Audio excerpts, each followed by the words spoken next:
Hey everyone, it's me again.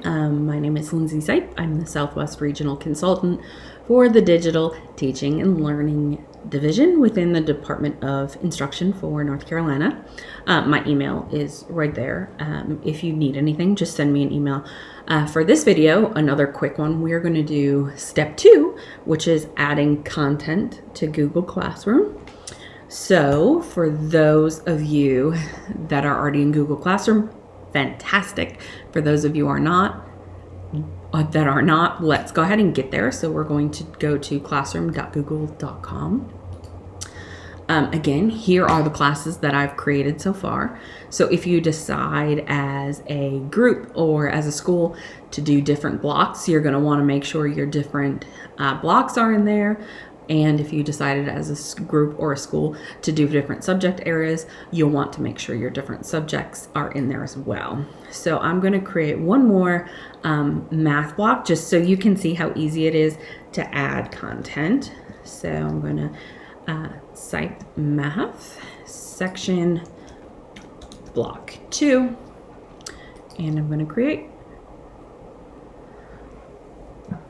Should just take a second, and then we're going to start adding content in. So here's my block 2. Looks very similar to my block 1. And again, as a school, decide if you want to do that or if you just want to have all your students go into one class. There's really no right or wrong way to do it. It just is completely preference. So I'm going to go ahead and open one of my classes now, and I just click to open. The first thing that we're going to do here is, talk about the stream. So in the stream, I want you to think about that as a kind of like a Facebook where everything kind of runs together. It's a great way to communicate with students or let them know something's going on.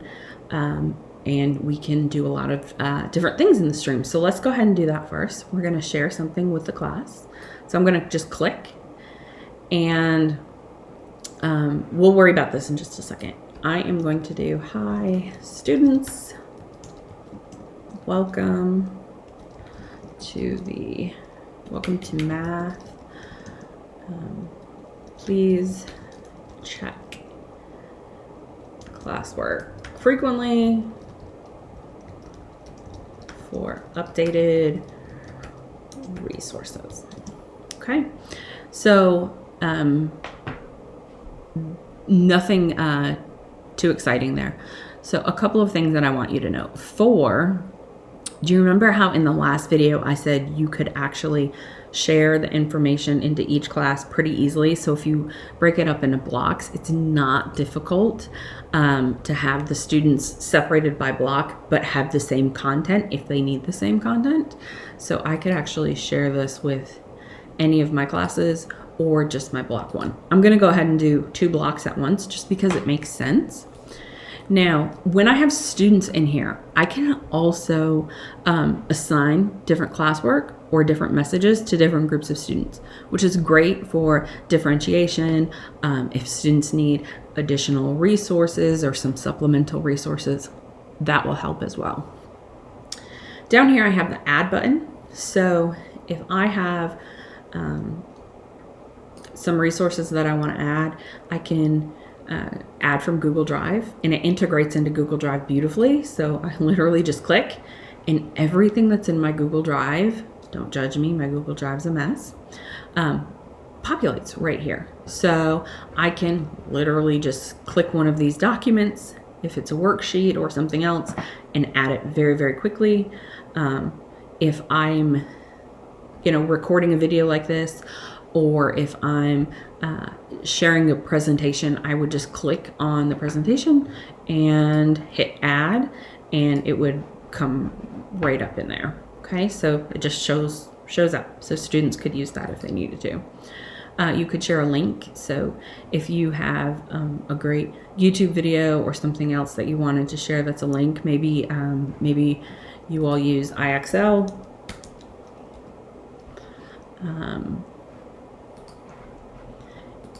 You could literally just copy that link and add it in. Okay, so for each announcement that you're making, you probably only want to have 1 or 2 different attachments here. If you have a YouTube video and a website and a presentation, it's going to get lost pretty quickly. So you decide what is best and what you would like to add. So you can also add a YouTube video. If your students are really struggling on how to solve a specific kind of math problem, you can just type it in.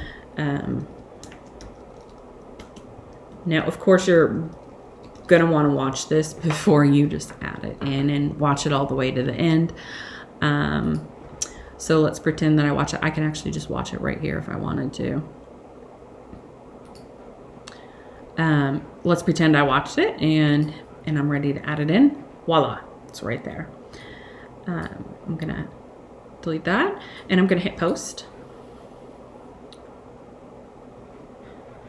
So there's the first message on my stream. Now, when you continue to add, this is going to go to the bottom. So if I add more information here,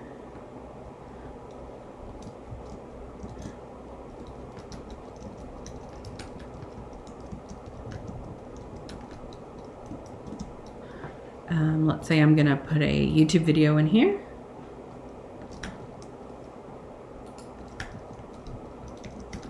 And again, watch this video in its entirety before you post it. You don't want to have any surprises in there.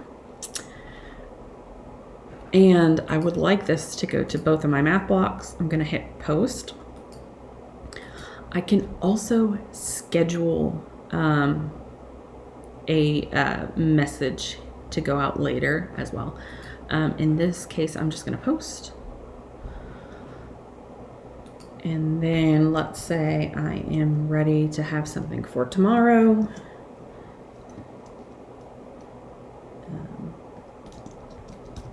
Complete this worksheet.